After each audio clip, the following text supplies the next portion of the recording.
الحمد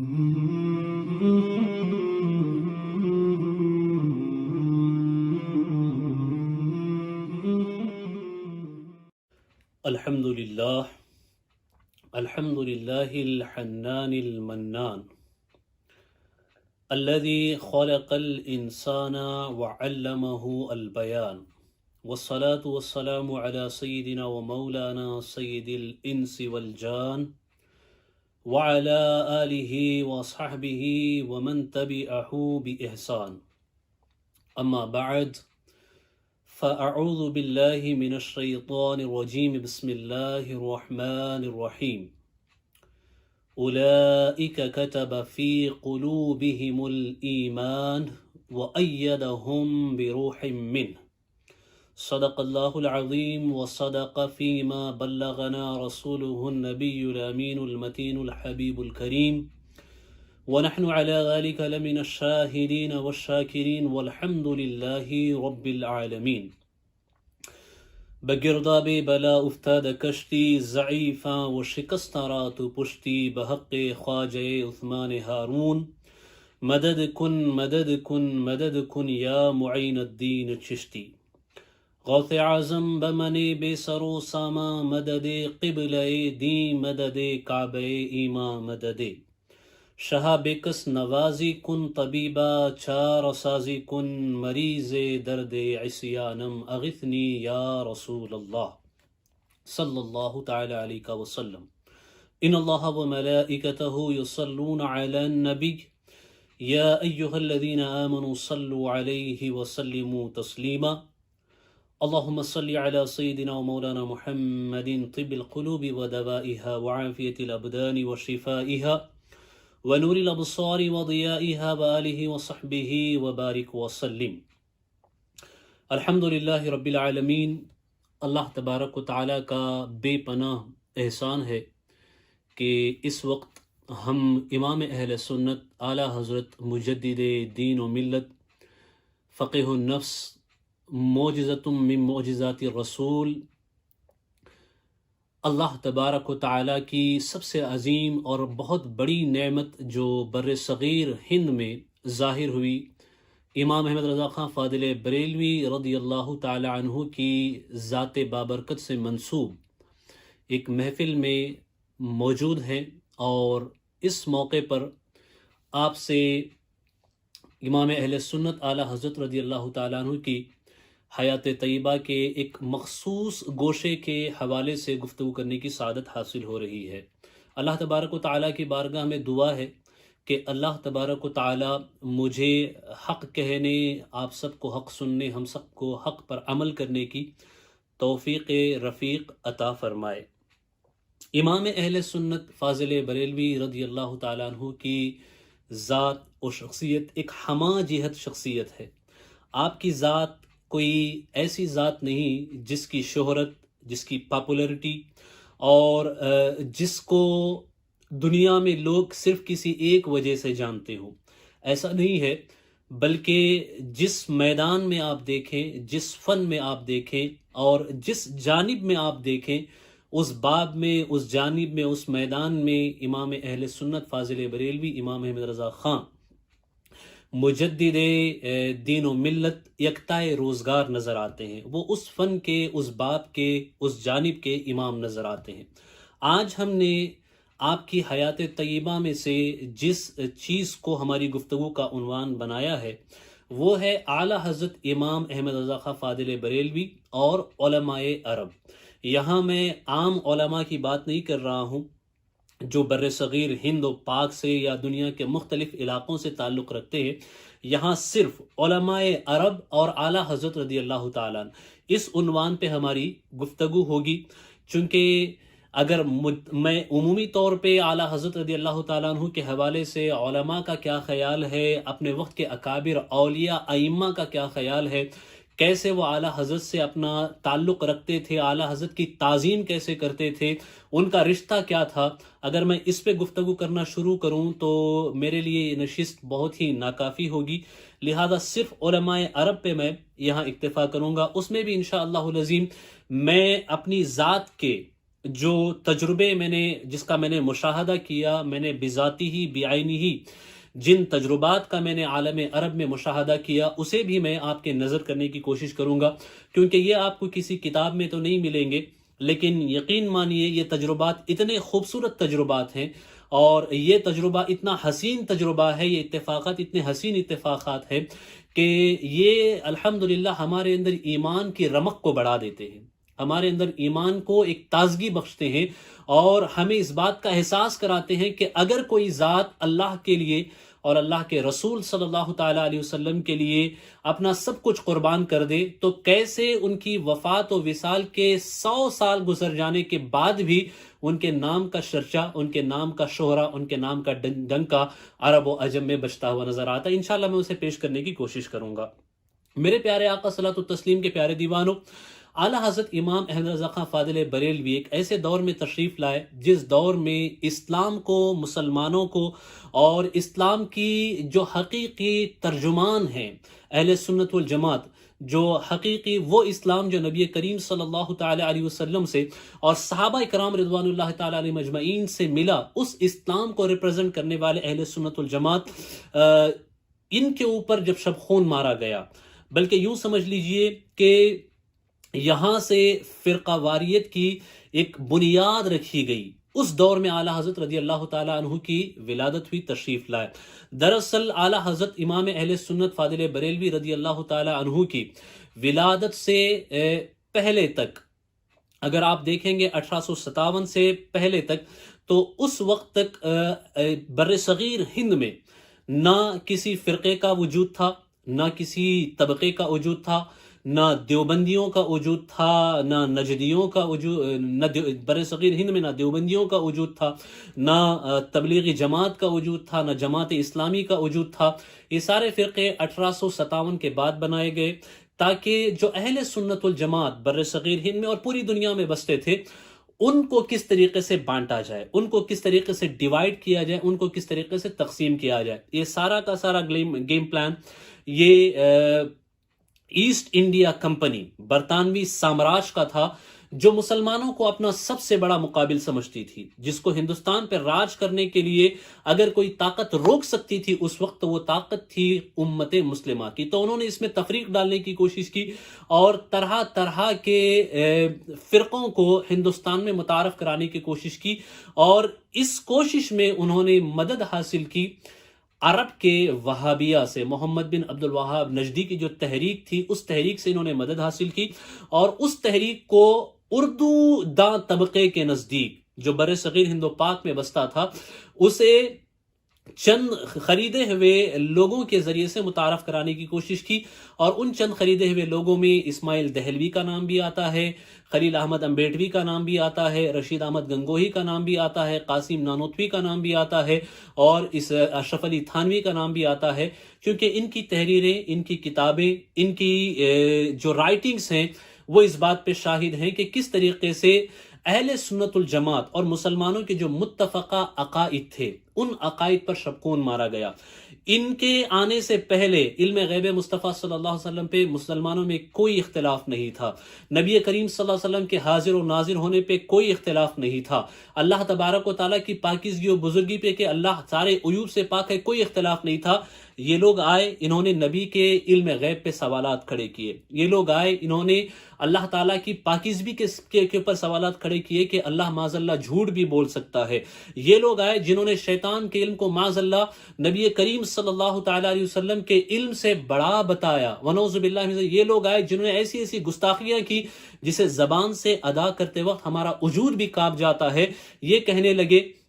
کہ نبی کو پیٹھ پیچھے کا خبر نہیں ہے، نماز میں اگر معاذ اللہ نبی کا خیال آ جائے تو نماز باطل ہو جاتی ہے، گدھے اور چوپائے کا خیال آ جائے تو نماز مکمل ہو سکتی ہے، لیکن نبی کے خیال سے نماز باطل ہو جائے۔ ایسے گندے عقائد ان لوگوں نے متعارف کرائے، اس کے ذریعے سے عام مسلمانوں کے ایمان پر شبخون مارا گیا۔ اللہ اکبر! ذرا سوچئے، وہ قرآن جو کہتا ہے کہ اللہ علم غیب کا جاننے والا ہے، وہ اپنے انبیاء میں سے جسے چاہے غیب عطا کرے، قرآن یہ کہتا ہے لیکن یہ باطل نظریات کے حامل ونعوذ باللہ انگریزوں کے تنخواہ دار، انگریزوں سے پیسہ لینے والے یہ کہتے ہیں کہ معاذ اللہ نبی کو علم غیب نہیں ہے۔ جب یہ کہہ رہے تھے اسی وقت میں اللہ نے ہندوستان اور بر صغیر کے مسلمانوں پر ایک احسان فرمایا، کرم فرمایا کہ وہاں امام اہل سنت اعلیٰ حضرت فاضل بریلوی رضی اللہ تعالی عنہ کو اللہ نے پیدا کیا، اور اس ذات نے جب نبی کریم صلی اللہ علیہ وسلم کے علم پہ حملہ ہو رہا تھا، کوئی نبی کریم کے علم غیب کا انکار کر رہے تھے، تو اس وقت بریلی کے تاجدار نے کہا اور کوئی غیب کیا تم سے نہا ہو بھلا،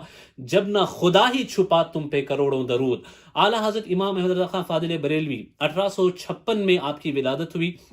اور اعلیٰ حضرت نے یہ سارے فتنے جو اس وقت اٹھے علم غیب پہ، حضور اکرم صلی اللہ علیہ وسلم کی شان پہ، اللہ تبارک و تعالیٰ کے ونعوذ باللہ من ذالک ذات پہ کہ اللہ جھوٹ بول سکتا ہے، جو سارے فتنے اٹھے ان فتنوں کا سد باب اعلیٰ حضرت رضی اللہ تعالیٰ عنہ نے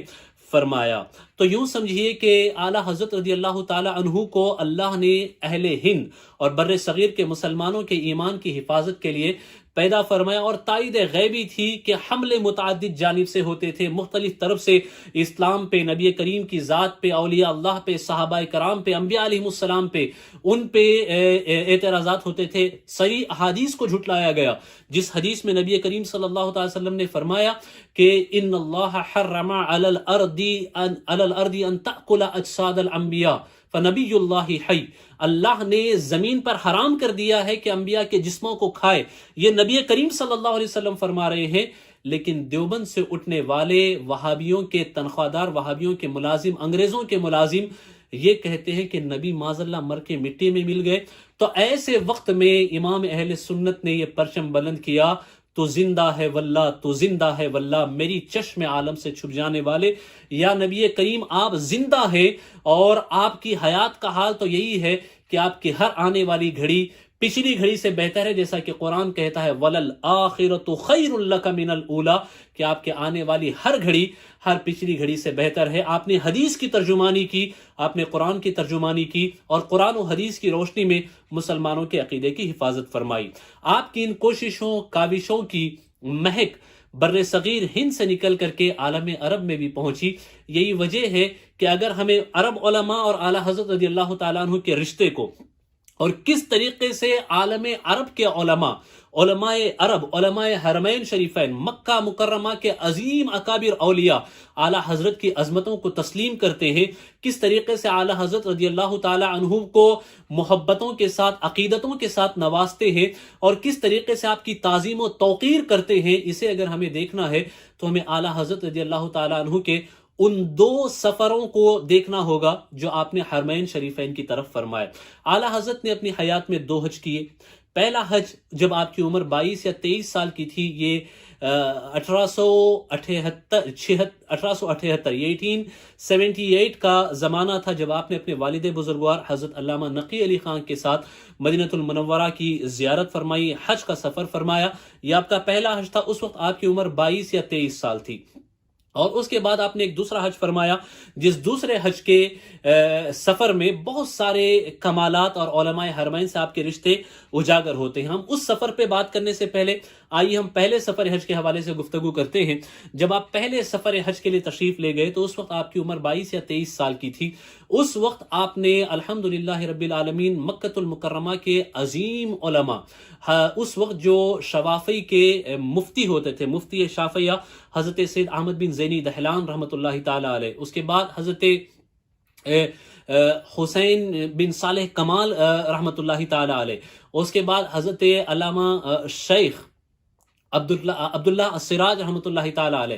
ان سارے بزرگوں سے آپ نے الحمدللہ اجازتیں حاصل کی، سیاہ ستہ کی اجازت حاصل کی، فقہ حنفی کی اسناد آپ نے حاصل کی، احادیث کی اجازت آپ نے حاصل کی، سلسلہ قادریہ کی اجازتوں سے آپ کو نوازا گیا۔ یہ پہلے سفر میں یہ سارے معاملات پیش آئے۔ اکابر علماء نے اس وقت آپ کو متعدد کتابوں کی اجازتیں عطا فرمائی، اور یہی وہ سفر تھا جس سفر میں آپ نے وہ عظیم نعت بھی لکھی، جس میں آپ نے نبی کریم صلی اللہ علیہ وسلم کے اس روضہ پاک کا تذکرہ فرمایا، جس میں کہتے ہیں حاجیوں آؤ شہنشاہ کا روضہ دیکھو، کعبہ تو دیکھ چکے کعبے کا کعبہ دیکھو۔ یہ پہلا حج کا سفر تھا جس میں آپ نے یہ نعت لکھی جب آپ کو مکہ مکرمہ سے مدینہ شریف کی طرف کوچ کرنا تھا۔ تو اس وقت ایک عظیم واقعہ رونما ہوا۔ واقعہ کچھ اس طریقے سے تھا کہ حضرت امام علامہ جو مکہ کے اکابر اور علماء کے امام تسلیم کیے جاتے ہیں، اپنے وقت کے ولی کامل حضرت حسین بن صالح کمال رحمۃ اللہ تعالی علیہ، یہ نہ اعلیٰ حضرت کو جانتے تھے نہ اعلیٰ حضرت ان کو جانتے تھے۔ ان دونوں کا پہلے کوئی تعارف نہیں تھا، نہ ایک دوسرے کو کبھی جانتے تھے۔ ہوا یہ کہ مکہ المکرمہ میں اعلیٰ حضرت موجود ہیں، یہ عظیم بزرگ حضرت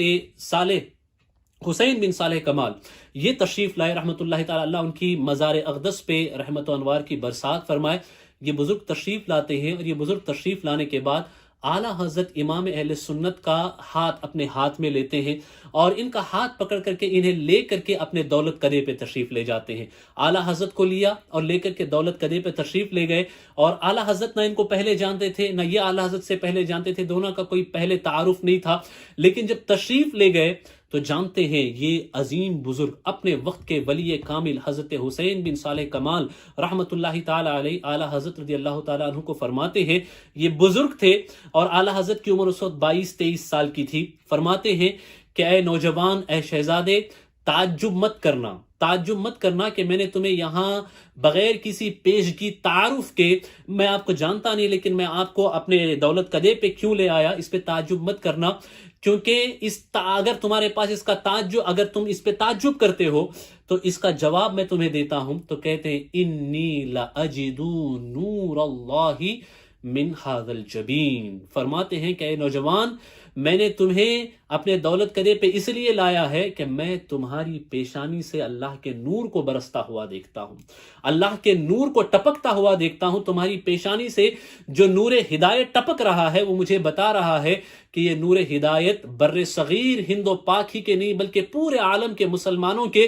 ایمان و عقیدے کی حفاظت فرمائے گا، یہ اللہ کی عطا ہے۔ تو انہوں نے اعلیٰ حضرت رضی اللہ تعالیٰ عنہ کو اس وقت سیاہ ستہ کی سندیں عطا فرمائی، اور اپنے ہاتھ سے سلسلہ قادریہ کی اجازت لکھ کر کے عطا فرمائی، اور دعا فرمائی کہ اللہ آپ کے علم و فضل و کمال کو عام فرمائے، اور آپ کے ذریعے اللہ امت مسلمہ کی رہنمائی فرمائے اور امت مسلمہ کے ایمان و عقیدے کی حفاظت فرمائے۔ ان دعاؤں کو اللہ نے سچ کر دکھایا۔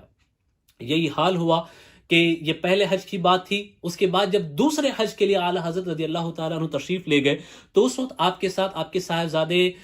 حضرت غزالی وقت علامہ حامد رضا خان رحمۃ اللہ تعالیٰ علیہ، وہ بھی آپ کے ساتھ تھے۔ اس حج کے درمیان میں بڑے عظیم معاملات پیش آئے، گویا کہ یوں کہہ لیجئے کہ یہ وہ وقت تھا جب اعلیٰ حضرت رضی اللہ تعالیٰ عنہ نے اپنے نبی، اپنے آقا، اپنے مولا، اپنے داتا، اپنے ماوا، اپنے ملجا، اپنا سب کچھ جس کے لیے اعلیٰ حضرت نے نثار کر دیا تھا، کیونکہ اعلیٰ حضرت کے ساتھ فنا فی رسول تھی۔ آپ فدائے مصطفیٰ تھے، آپ فنائے مصطفیٰ تھے، آپ غلام مصطفیٰ تھے، آپ عبد مصطفیٰ تھے، آپ عاشق مصطفیٰ تھے۔ تبھی تو کہتے ہیں آپ عشق میں کچھ ایسے ڈوبے تھے، کہتے ہیں جان ہے عشق مصطفیٰ روز فزوں کرے خدا، جان ہے عشق مصطفیٰ روز فزوں کرے خدا، جس کو ہو درد کا مزہ نازے دوا اٹھائے کیوں۔ آپ نبی کریم کے عشق میں ایسے ڈوبے تھے کہ نبی کریم صلی اللہ علیہ وسلم کی ذات بابرکت پہ جو بھی حملہ ان باطل فرقوں کی طرف سے ہوا، آپ کے علم غیب پہ حملہ ہوا، جواب بریلی کی سرزمین سے امام احمد رضا خان نے عطا فرمایا۔ حضور اکرم صلی اللہ علیہ وسلم کے حاضر و ناظر ہونے پہ سوال و اعتراض ان باطل فرقوں کی طرف سے ہوا، جواب بریلی کی سرزمین سے امام اہل سنت اعلیٰ حضرت رضی اللہ تعالیٰ عنہ نے عطا فرمایا۔ حضور اکرم صلی اللہ علیہ وسلم کی ذات کے حوالے سے ونعوذ باللہ من ذلک اتنی بڑی بیعت بھی کی گئی کہ معاذ اللہ آپ مر کر مٹی میں مل گئے، تو اس کا بھی جواب امام اہل سنت نے بریلی کی سرزمین سے ان باطل فرقوں کو عطا فرمایا۔ گویا کہ دن رات آپ نبی کریم صلی اللہ علیہ وسلم کی ذات بابرکت کا دفاع کرنے میں گزارتے، کیا دن کیا رات، ہر وقت آپ وہ اعتراضات جو نبی کریم صلی اللہ علیہ وسلم کی طرف اٹھتے تھے ان کا جواب دینے میں اپنا وقت صرف کرتے تھے۔ تو اب اس قربانی کا صلہ دینے کا وقت تھا، اس قربانی کا انعام عطا کیے جانے کا وقت تھا۔ جب آپ مکہ المکرمہ میں تشریف لائے تو اس وقت یہ خلیل احمد امبیٹوی اور دیوبندیوں کے بڑے سرغنہ اور جو دیوبندی جن کو اپنے پیشوا مانتے ہیں، یہ باتیں میں اس لیے کہہ رہا ہوں کہ اگر حق کی نظر آپ کے پاس ہو تو آپ حق کی نظر سے دیکھو۔ میرا مقصد کسی کی عقیدت کو یا کسی کے دلوں کو مجروح کرنا ہرگز نہیں ہے۔ میں کسی کا بھی دل نہیں توڑنا چاہتا ہوں، میں کسی کے دل پہ زخم نہیں لگانا چاہتا ہوں، میں بس آپ کے آنکھوں پہ جو پٹیاں بندھی ہوئی ہیں میں ان پٹیوں کو نکالنا چاہتا ہوں۔ یاد رکھو نوجوانوں، اگر آپ میری باتوں کو اس وقت سن رہے ہو تو دل کے کانوں سے اسے سننے کی کوشش کرنا، دل کے کانوں سے میری باتوں کو سننے کی کوشش کرنا، کیونکہ ہمارا جو اختلاف امام اہل سنت اعلیٰ حضرت رضی اللہ تعالیٰ عنہ کا جو اختلاف ہے دیوبند کے علماء سے، وہ نیاز و فاتحہ کا اختلاف نہیں ہے، وہ چہلم و تیجے کا اختلاف نہیں ہے، یہ اختلاف ہے ان اصولی عقائد پہ جب ان کی طرف سے شبخون مارا گیا۔ آپ اٹھا لیجئے براہین قاطیہ کو، آپ اٹھا کے پڑھیے تقویت الایمان کو، اسماعیل دہلوی کی کتابوں کو اٹھا کے پڑھیے، خلیل احمد امبیٹوی کی کتابوں کو اٹھا کے پڑھیے، رشید احمد گنگوہی کی کتابیں اٹھا کر کے پڑھیے، قاسم نانوتوی کی کتابوں کو اٹھا کے پڑھیے، جہاں صریح عقائد پہ شبخون مارا گیا۔ نبی اکرم صلی اللہ علیہ وسلم کے ختم نبوت پہ کا انکار کیا گیا، نبی کریم صلی اللہ علیہ وسلم کے علم غیب کا انکار کیا گیا، جبکہ ختم نبوت، علم غیب، نبی علیہ وسلم کے حاضر و ناظر ہونے کا انکار کیا گیا، حیات مصطفیٰ صلی اللہ علیہ وسلم کا انکار کیا گیا۔ یہ وہ عقائد ہیں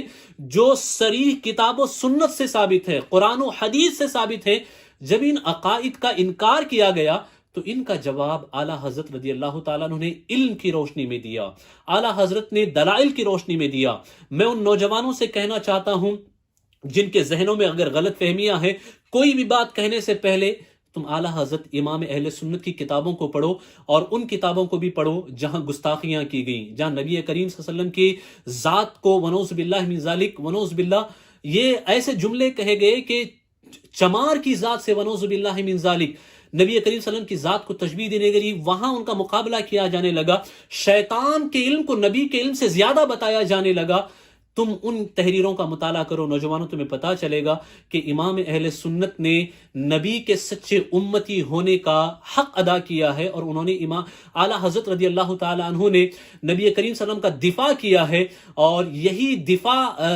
کرنا تھا جس کی بنا پہ آپ کو اللہ نے ایسا مقام عطا فرمایا، ایسا مرتبہ عطا فرمایا کہ جب پہلے سفر حج میں آپ گئے تو اس وقت حال یہ تھا کہ آپ نے علماء حرمین سے سید احمد بن زینی دہلان، یہ وہ ذات بابرکت ہے جو مفتی شافعی ہوا کرتے تھے مکہ مکرمہ میں، جنہوں نے محمد بن عبد الوہاب نجدی کا سب سے پہلے رد فرمایا، ان میں شمار حضرت سید احمد بن زینی دہلان کا ہوتا ہے۔ آپ نے ایک مستقل کتاب نجدی وہابی مومنٹ کے خلاف لکھی، اور آپ نے بتایا کہ یہ انگریزوں کے فنڈڈ، انگریزوں کی طرف سے پیسے دیے ہوئے، انگریزوں کی طرف سے خریدے ہوئے ایسی یہ تحریک ہے جو مسلمانوں میں انتشار پیدا کرنا چاہتی ہے، جو مسلمانوں کے اتحاد کو تباہ و برباد کر دینا چاہتی ہے۔ ان بزرگوں نے حضرت امام اہل سنت کو پہلے سفر حج میں اجازت عطا فرمائی، اور جب دوسرے سفر حج میں گئے تو معاملہ اس کے بالکل برعکس ہے۔ پہلے سفر حج میں گئے تو آپ نے اجازتیں علماء حرمین سے لیں، لیکن جب دوسرے سفر حج میں آپ تشریف لے گئے تو اس وقت حال یہ ہوا کہ علماء حرمین نے آپ سے اجازتیں لی، علماء حرمین نے آپ کی شاگردگی اختیار کی، گویا آپ کی ذات پہچان بن چکی تھی اہل سنت کی۔ علماء حرمین بیک زبان کہتے ہیں جب ہندوستان سے ہماری طرف کوئی آتا تھا، ہم جاننا چاہتے تھے کہ یہ نبی کا وفادار ہے یا نبی کا غدار ہے، تو ہم کچھ اور نہیں کرتے تھے، اس کے سامنے صرف امام احمد رضا خان فاضل بریلوی کا تذکرہ کرتے، اور ہم جب یہ دیکھتے کہ امام احمد رضا خان فاضل بریلوی کے نام سے اس کے چہرے پر محبت اور عقیدت کے آثار نمودار ہو رہے ہیں، تو ہم یہ جان لیتے تھے کہ آنے والا وفادار مصطفیٰ اور عاشق مصطفیٰ ہے۔ اور اگر اس کے چہرے پہ بیزارگی کے آثار ہوتے، ناپسندگی اور ناراضگی کے آثار ہوتے، تو ہم سمجھ لیتے کہ یہ عاشق مصطفیٰ نہیں ہے، یہ وفادار مصطفیٰ نہیں ہے، یہ سنی نہیں ہے، اہل سنت الجماعت سے نہیں ہے، کیونکہ جو بھی سنی ہے وہ امام احمد رضا خان کا غلام بھی ہوگا، محب بھی ہوگا، چاہنے والا ہوگا، اور ان کی عظمتوں کا احترام و اعتراف کرنے والا ہوگا۔ گویا کہ اعلیٰ حضرت کی ذات اہل سنت کی پہچان عالم عرب میں تھی۔ جب دوسرے سفر حج میں گئے تو بہت سارے اکابر علماء سے آپ کی ملاقات ہوئی، ناموں کی ایک طویل فہرست ہے، حضرت علامہ ابو الخیر مرداد، حضرت علامہ سعید بابسیل، حضرت علامہ اسماعیل بن خلیل محافظ کتب حرم، حضرت علامہ محمد مختار بن عطارد الجاوی رحمۃ اللہ تعالی علیہ، حضرت علامہ عبداللہ بن سعید مفتی حنابلہ، حضرت علامہ عبداللہ ابن عبدالرحمن السراج مفتی حنفیہ، حضرت علامہ عبداللہ بن صدقہ بن سید احمد بن زینی دہلان سابق مفتی شافعیہ مکۃ المکرمہ، یہ علماء کی ایک لمبی فہرست ہے جنہوں نے آپ سے اپنی محبت کا اظہار کیا، عقیدت کا اظہار کیا، نہ صرف زبانی بلکہ تحریرات کے ذریعے سے، اپنی تحریرات کے ذریعے سے۔ ان کی تحریرات آج بھی موجود ہیں، اگر کسی کے پاس شک و شبہ ہو تو وہ حسام الحرمین کو اٹھا کر کے پڑھ لے، اس پہ جو علماء کی تقریضات ہیں، الدولۃ المکیہ بالمادۃ الغیبیہ، اس کو اٹھا کر کے پڑھ لے، جس پر علماء اکرام نے اعلیٰ حضرت امام اہل سنت کے علم و فضل کے کمال کو ایسے تسلیم کیا ہے، بلکہ اس پہ اکابر علماء کہتے ہیں، حضرت محمد مختار بن عطارد الجاوی جو اپنے وقت کے عظیم عالم تھے، حرمین شریفین کے اپنے وقت کے ولی کامل تھے، وہ کہتے ہیں اس عظیم کتاب الدولۃ المکیہ بالمادۃ الغیبیہ کو دیکھنے کے بعد کہتے ہیں کہ یہ جو کتاب ہے، یہ کتاب پڑھنے کے بعد ایسا لگتا ہے کہ انوار و تجلیات کی برسات اعلیٰ حضرت کے قلب اطہر پہ ہوتی تھی، اور اعلیٰ حضرت انہی تجلیات کو اپنے قلم سے صفحہ قرطاس پہ اتارتے جاتے تھے، اور پھر کہتے ہیں کہ اس ذات کو عام ذات مت سمجھنا، انہو معجزۃ من معجزات الرسول، کہ اعلیٰ حضرت یہ عام ہستی نہیں ہے بلکہ یہ نبی کریم صلی اللہ علیہ وسلم کے معجزوں میں سے ایک معجزہ ہے، اور یہ ہمارے امام ہے، ہمارے پیشوا ہیں، ہمارے مقتدی ہیں۔ یہ الفاظ حضرت محمد مختار بن عطارد الجاوی جو اپنے وقت کے بڑے شیخ ہوتے تھے حرمین شریفین کے، وہ کہتے ہیں، اور یہی وہ ذات ہے جنہوں نے اعلیٰ حضرت کو معجزتم من معجزات الرسول کا لقب بھی عطا فرمایا۔ اللہ اکبر۔ نوجوانوں، میری قوم کے نوجوانوں، مسلمانوں، سمجھو کہ اعلیٰ حضرت رضی اللہ تعالیٰ عنہ کا تعلق کیسا تھا، اور علماء سے ان کا رشتہ عالم عرب کے علماء کا کیسا تھا۔ یہ سلسلہ 100 سال پہلے شروع ہوا، اور یہ سلسلہ آج تک قائم ہے۔ الدولۃ المکیہ پہ میں بعد میں آؤں گا کہ اس حوالے سے میرے پرسنل تجربات کیا ہے، عالم عرب میں جن علماء سے میں نے ملاقات کی، اور جن علماء سے ملاقات کی سعادت مجھے میسر آئی، ان کے کیا تاثرات ہیں اس حوالے سے، وہ بھی میں آپ کو جو ہے پیش کرنے کی کوشش کروں گا۔ آئیے پہلے ہم الدولۃ المکیہ کے ذریعے سے عالم عرب میں اور عرب علماء کے یہاں اعلیٰ حضرت رضی اللہ تعالیٰ عنہ کے فضل و کمال کا جو اعتراف نظر آتا ہے اسے ہم دیکھیں۔ جب دوسرے سفر حج کے لیے اعلیٰ حضرت تشریف لے گئے تو اس وقت جو باطل نظریات کے حامل ہیں، جو نبی کریم صلی اللہ تعالی وسلم کے علم غیب کا انکار کرتے ہیں، جو نبی کریم صلی اللہ علیہ وسلم کے حوالے سے کہتے ہیں انہیں پیٹھ پیچھے کی خبر نہیں، انہیں دیوار کے پیچھے جو ہے اس چیز کی خبر نہیں، یہ باطل نظریات کے حامل جو وہابیہ دیابنا کے پیشوا و سرغنہ ہوتے ہیں، جن میں خلیل احمد امبیڈوی کا نام بھی آتا ہے، یہ لوگ بھی وہاں پہنچے ہوئے تھے۔ اور جو اعتراضات آج یہ معاذ اللہ کرتے ہیں کہ معاذ اللہ امام اہل سنت اعلیٰ حضرت رضی اللہ تعالیٰ عنہ نبی کے علم کو اللہ کے علم کے ساتھ ملا دیتے ہیں، اسی طریقے کے اعتراضات انہوں نے کرنے کی اس وقت بھی کوشش کی تھی، اور وہاں جا کر کے انہوں نے اعلیٰ حضرت کی شکایت کی۔ مکۃ المکرمہ میں عثمانی سلطنت کا دور تھا،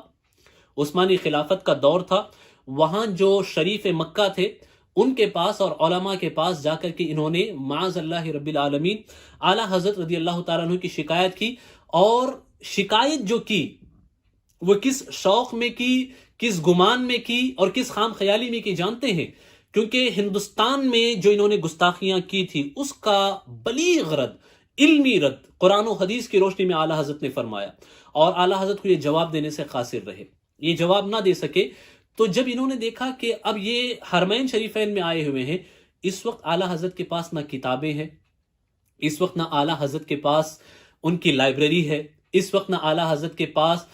حوالے دینے کے لیے کتابوں کا وہ ذخیرہ موجود ہے، لہذا اب اگر ہم ان کی شکایت یہاں پہ کر دیں اور یہاں اگر یہ جواب دینے سے قاصر رہے تو ہمارے لیے بہت بڑا موقع ہاتھ آئے گا کہ پر ہندوستان میں جا کے کہہ سکیں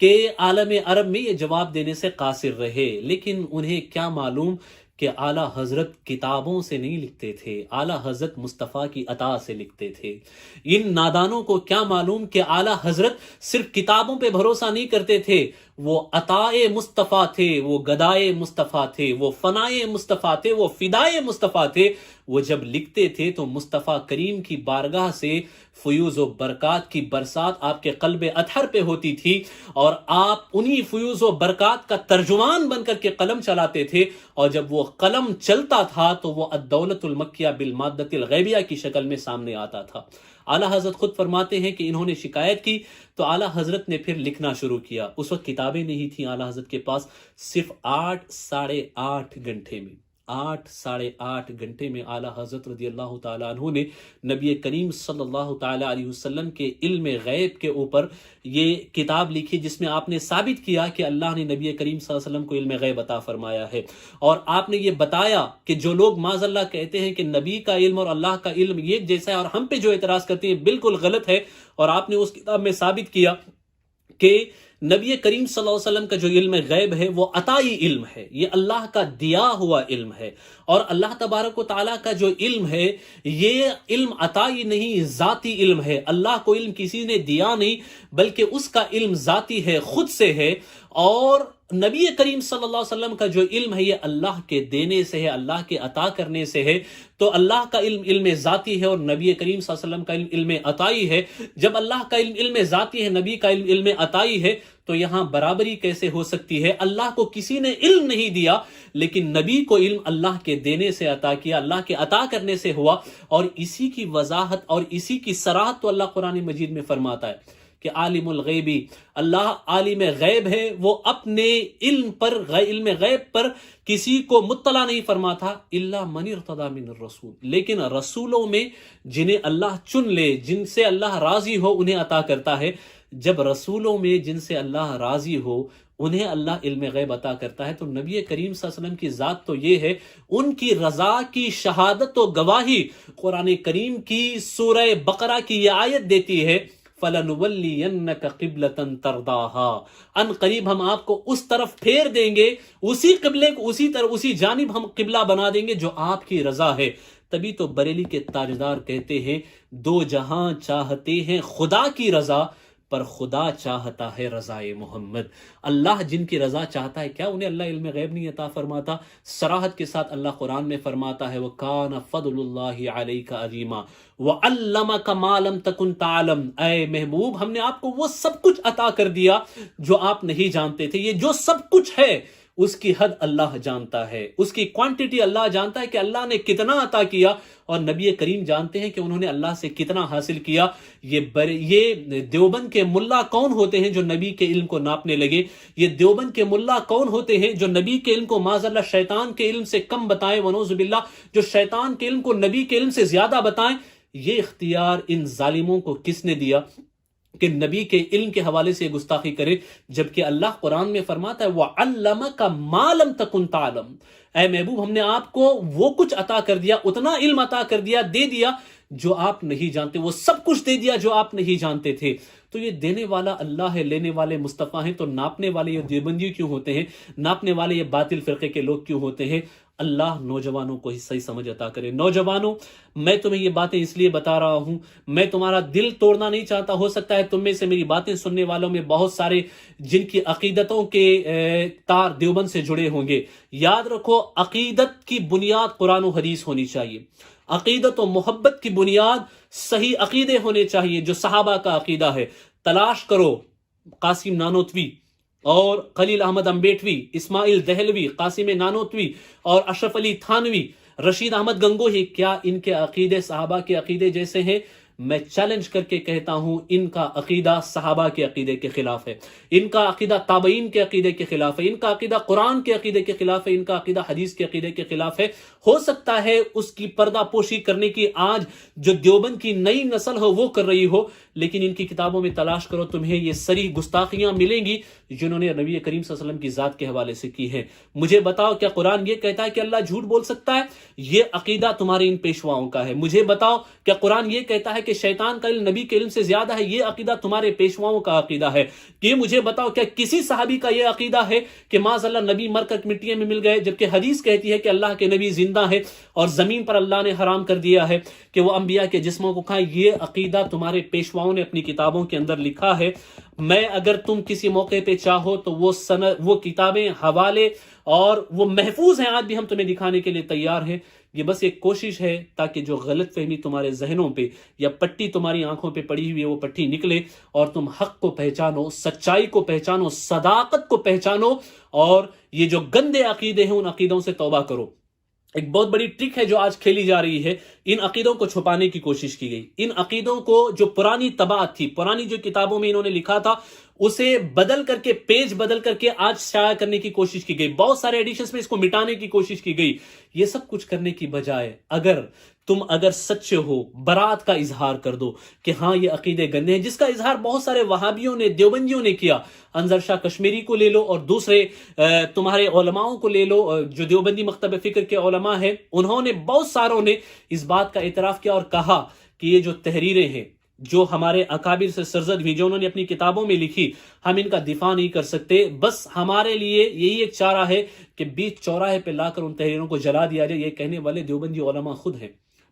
دیوبندی مکتب فکر کے علماء خود ہیں جو یہ باتیں کہہ رہے ہیں۔ یہ کوئی سنی عالم نہیں کہہ رہا ہے، یا اہل سنت کے کوئی عالم نہیں کہہ رہے ہیں، دیوبندی مکتب فکر کے علماء خود کہتے ہیں۔ ختم نبوت کے حوالے سے جو شبخون مارا گیا ہے، مجھے بتاؤ، قرآن کہتا ہے نبی کے بعد کوئی نبی نہیں آ سکتا، مصطفیٰ کریم کے بعد کوئی نبی نہیں آ سکتا، آپ خاتم النبیین ہیں۔ لیکن قاسم نانوتوی اور یہ ان کے پیروکار جو ان کا دفاع کرنے والے ہیں، وہ ان عبارتوں کو جو صراحت کے ساتھ اس بات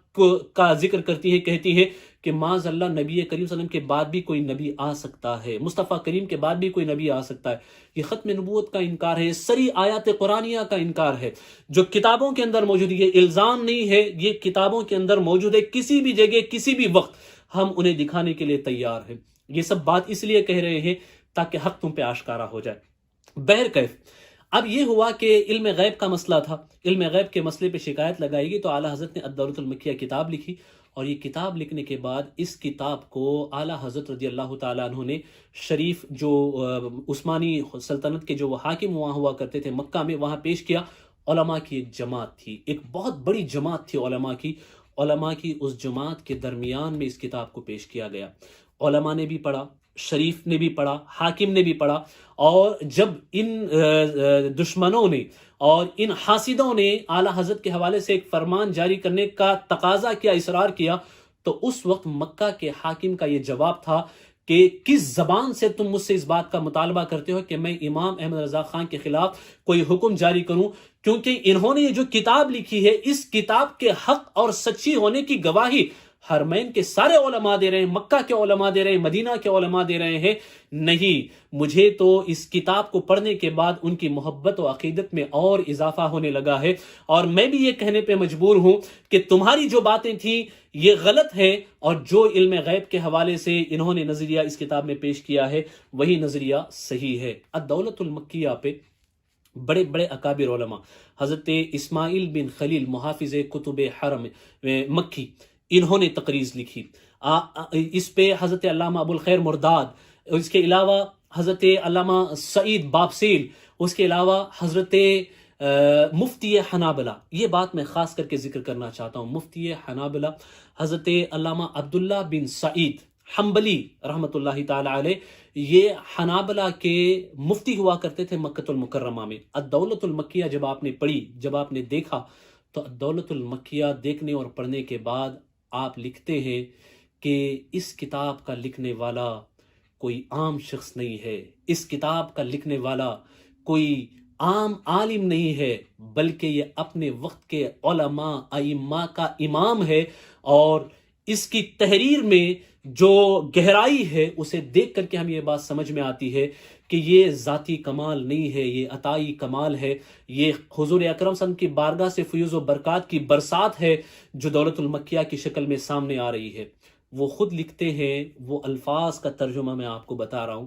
کہتے ہیں کہ ان کے چہرے سے نور الہی پھوٹ رہا ہے، اور میں نے جب ان کے چہرے کا بوسہ لیا، میں نے جب ان کے چہرے، اعلیٰ حضرت کے حوالے سے لکھتے ہیں الدولۃ المکیہ کو پڑھنے کے بعد لکھتے ہیں، میں نے جب ان کے چہرے کا بوسہ لیا تو میں نے اللہ کی ہزار حمدیں بیان کی، ہزار تعریفیں بیان کی کہ اللہ نے میری ملاقات اپنے وقت کے مجدد سے کرائی، اپنے وقت کے اس عظیم عالم سے کرائی۔ اور پھر کہتے ہیں اگر اس وقت میں باوضو ہوتا تو میں اللہ کی بارگاہ میں سجدہ شکر ادا کرتا کہ اللہ نے اس عظیم ہستی سے میری ملاقات کرائی۔ اللہ اکبر! یہ کون کہہ رہا ہے؟ حنبلیوں کا مفتی اعظم مکۃ المکرمہ میں عبداللہ بن سعید کہتے ہوئے نظر آ رہے ہیں۔ یہی نہیں، اگر آپ دیکھیں، میں نے ذکر کیا محمد مختار بن عطارد الجاوی، شیخ محمد مختار بن عطارد الجاوی رحمۃ اللہ تعالی علیہ، ان کا میں نے تذکرہ کیا۔ یہ اعلیٰ حضرت کی الدولۃ المکیہ کو پڑھنے کے بعد کہتے ہیں کہ تحریر کرنے والا کوئی عام نہیں ہے، بلکہ یہ دیکھ کر کے سمجھ میں آتا ہے کہ یہ معجزۃ من معجزات الرسول ہے، نبی کریم صلی اللہ علیہ وسلم کے معجزوں میں سے ایک معجزہ ہے، یہ نبی کریم صلی اللہ علیہ وسلم کے معجزوں میں سے ایک معجزہ بول رہا ہے۔ یہ علماء حرمین نے گواہی دی، درجنوں علماء کرام نے گواہی دی، اور حال یہ تھا کہ بڑے بڑے اکابر علماء آئے، یہ کتابوں کے اندر محفوظ ہے، وہ تحریریں محفوظ ہیں جو مکۃ المکرمہ سے اعلیٰ حضرت کے پاس بریلی شریف آئی، وہ مکتوبات محفوظ ہیں، علماء کی تحریریں موجود ہیں، یہ حسام الحرمین اٹھا کر کے پڑھیں اس میں بھی آپ کو ملے گا، آپ اگر الدولۃ المکیہ اٹھا کر کے پڑھیں اس میں بھی آپ کو ملیں گی، یہ متعدد جگہ سے یہ چیز اور یہ کتابیں شائع ہو چکی ہیں۔ اور علامہ کریم اللہ مہاجر مکی فرماتے ہیں، مہاجر مدنی فرماتے ہیں، یہ مدینہ المنورہ میں رہا کرتے تھے، یہ مدینہ المنورہ میں ہوتے تھے، یہ فرماتے ہیں جب یہ دوسرا سفر حج اعلیٰ حضرت نے فرمایا تو مکہ میں تو علماء نے آپ سے عقیدت اختیار کی، محبت کا اظہار کیا، شاگردگی اختیار کی، آپ سے اجازتیں لیں، آپ سے اسناد حاصل کی، یہ سارے معاملات آپ کے ساتھ پیش آئے۔ اور جب آپ مدینہ شریف تشریف لے گئے اعلیٰ حضرت رضی اللہ تعالیٰ، یہ دوسرا سفر تھا، اسی دوسرے سفر میں اعلیٰ حضرت نے وہ نعت، عظیم نعت لکھی، وہ عظیم کلام لکھا، جس میں آپ ذکر فرماتے ہیں، شکر خدا کہ آج گھڑی اس سفر کی ہے، جس پر نثار جان فلاح و ظفر کی ہے، پیغام صبا لائی ہے، یہ کہہ کر کے آج اویس رضا قادری نے اس کو پڑھا ہے، اور ایک بہت عظیم کلام ہے جو محبتوں اور عقیدت کے جذبات کو جس نے زبان عطا کی، ترجمانی عطا کی، وہ اس کلام میں ہمیں دیکھنے کو ملتی ہے۔ بہرکیف یہاں میں کلام پہ گفتگو نہیں کر رہا ہوں، اعلیٰ حضرت اور علماء عرب پہ میں گفتگو کر رہا ہوں۔ انشاءاللہ العظیم ہم نے عرس اعلیٰ حضرت کے موقع پہ یہ جو ایک سیریز کا سلسلہ شروع کیا ہے، اس میں ہماری گفتگو کا اگلا جو عنوان ہوگا وہ اعلیٰ حضرت کی نعتیہ شاعری اور اعلیٰ حضرت اور نعت مصطفیٰ صلی اللہ علیہ وسلم، اس میں ہم اس کا تذکرہ کرنے کی کوشش کریں گے۔ آج ہم نے جس عنوان کو منتخب کیا ہے اسی عنوان کے ساتھ ہم رہتے ہوئے اسی عنوان پہ ہم کلام کرتے ہیں۔ علامہ کریم اللہ مہاجر مدنی رحمۃ اللہ تعالی علیہ، آپ فرماتے ہیں اس کو غور سے سننا نوجوانوں، اس کو غور سے سننا، کیونکہ یہ واقعہ کسی اور جگہ کا نہیں ہے، یہ واقعہ کسی اور مقام کا نہیں ہے، یہ واقعہ دیار مصطفیٰ کا واقعہ ہے، یہ واقعہ در رسول کا واقعہ ہے، یہ واقعہ اس عظیم شہر کا ہے جو ایمان کا مرکز ہے، یہ واقعہ اس عظیم بارگاہ کا ہے جس بارگاہ میں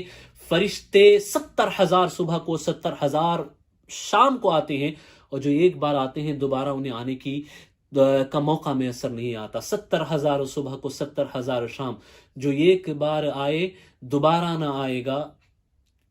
70,000 صبح کو 70,000 شام، یوں بندگی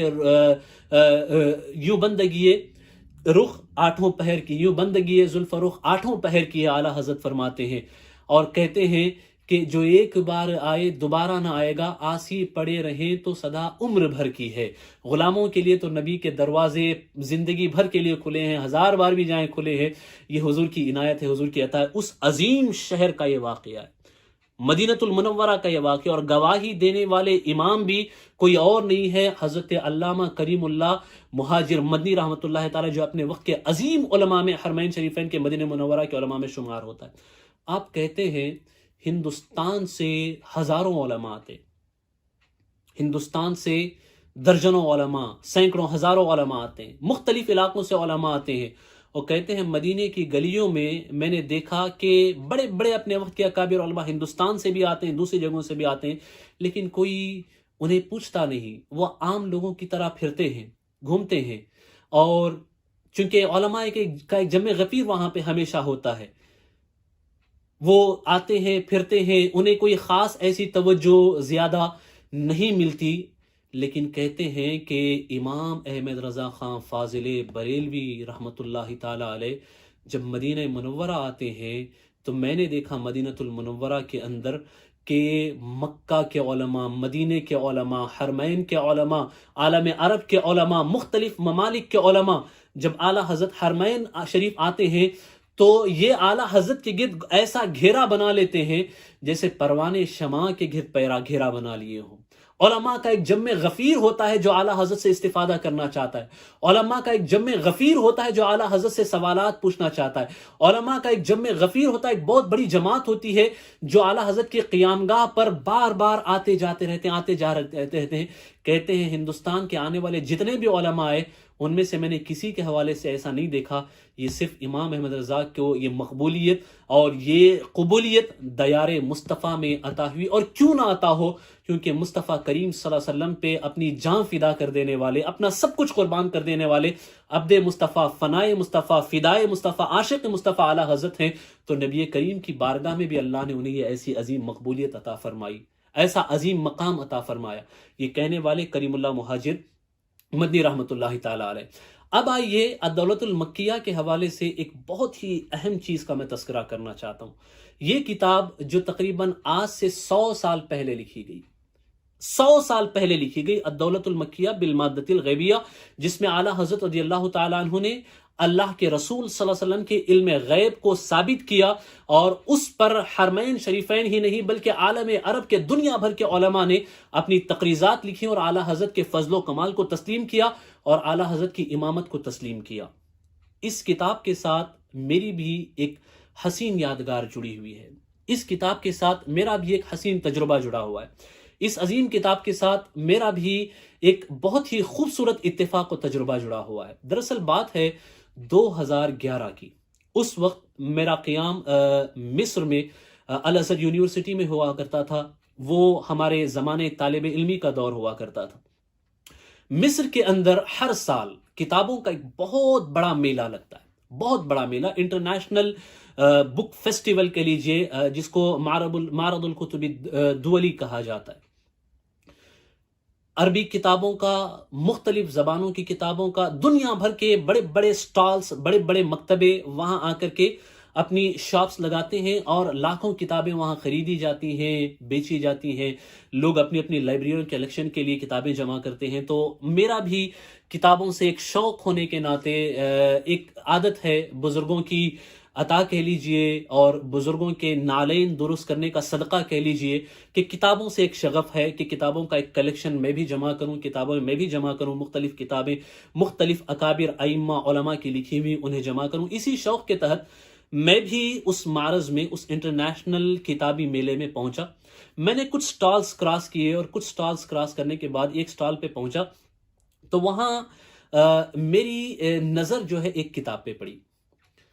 وہ کتاب جب میں نے ہاتھ میں لی تو اس کتاب کے اوپر جو ٹائٹل تھا وہ لکھا ہوا تھا رفع الریب عما نال المصطفیٰ من علم الغیب۔ جو کچھ علم غیب اللہ نے نبی کریم صلی اللہ علیہ وسلم کو عطا فرمایا، اس کے حوالے سے جو شبہات پیدا کیے جا رہے ہیں، ان شبہات کو دور کیا جانا، وہ اس ٹائٹل کا ایک مفہومی معنی ہے جو میں نے ابھی آپ کو بتایا۔ اوپر یہ ٹائٹل ہے، اس کے نیچے میں نے جب دیکھا تو لکھا ہوا الدولۃ المکیہ بالمادۃ الغیبیہ، یعنی یہ وہی کتاب ہے جو اعلیٰ حضرت نے 100 سال پہلے مکۃ المکرمہ میں لکھی تھی، 100 سال پہلے مکۃ المکرمہ میں لکھی تھی۔ وہ کتاب 100 سال کے بعد ایک جدید طباعت کے ساتھ، اس انٹرنیشنل میلے میں، کتابوں کے میلے میں، بک فیسٹیول میں موجود ہے۔ تو میرا شوق پڑا، میرا اشتیاق پڑا کہ اعلیٰ حضرت رضی اللہ تعالیٰ کی کتاب 100 سال کے بعد یہاں پہ اس کتابی میلے کے اندر موجود ہے۔ تو میں نے اس کتاب کو خریدا اور کتاب کو میں نے پڑھا بھی، مطالعہ بھی کیا۔ تو جب میں نے اسے پڑھا، دیکھا، مطالعہ کیا تو یہ بات آشکارا ہوئی کہ یہ اعلیٰ حضرت رضی اللہ تعالیٰ کی کتاب الدولۃ المکیہ بالمادۃ الغیبیہ ہی ہے، بس اس پہ جدید مقدمے اور جدید تحقیق کے ساتھ ایک نقش بندی ایجپشین ڈاکٹر ہیں، نقش بندی ایجپشین ڈاکٹر ہیں عبد القادر نصار، انہوں نے اپنے خرچ پہ ایک کتاب شائع کرائی۔ میں نے ان سے ملاقات بھی کی، میری ان سے گفتگو بھی ہوئی، اور انہوں نے اپنے جذبات کا اظہار بھی اس کتاب میں کچھ اس انفاظ کے ساتھ کیا ہے کہ انہوں نے یہ کتاب کیوں چھاپی۔ ذرا سوچئے، عبد القادر نصار یہ وہ شخص ہے جو اعلیٰ حضرت کو نہیں جانتے، اعلیٰ حضرت کے نام سے بھی یہ واقف نہیں ہے، لیکن یہ بندہ 100 سال کے بعد ایجپشین ڈاکٹر، اپنے وقت کا ایک مانا ہوا محقق، جن کا خود کا مکتبہ ہے، وہ اپنے خرچ پہ اپنے مکتبے سے اپنی تحقیق کے ساتھ ایک نئے ٹائٹل کے ساتھ اعلیٰ حضرت کی کتاب جو 100 سال پہلے مکۃ المکرمہ میں لکھی گئی، اسے یہاں سے شائع کر رہا ہے، اس کو تباہ کر رہا ہے۔ اللہ اکبر۔ جب اس ساری باتوں کا خلاصہ سامنے آیا تو خلاصہ کچھ اس طریقے سے تھا۔ شیخ عبد القادر نصار کہتے ہیں کہ میں نے امام ربانی کے حوالے سے، مجدد الافسانی امام ربانی کے حوالے سے کچھ کتابیں، اور شاہ نقشبند کے حوالے سے غالباً کچھ کتابیں منگوانے کے لیے ترکی کے ایک مکتبے کو لکھا۔ انہوں نے وہ کتابیں جو میں نے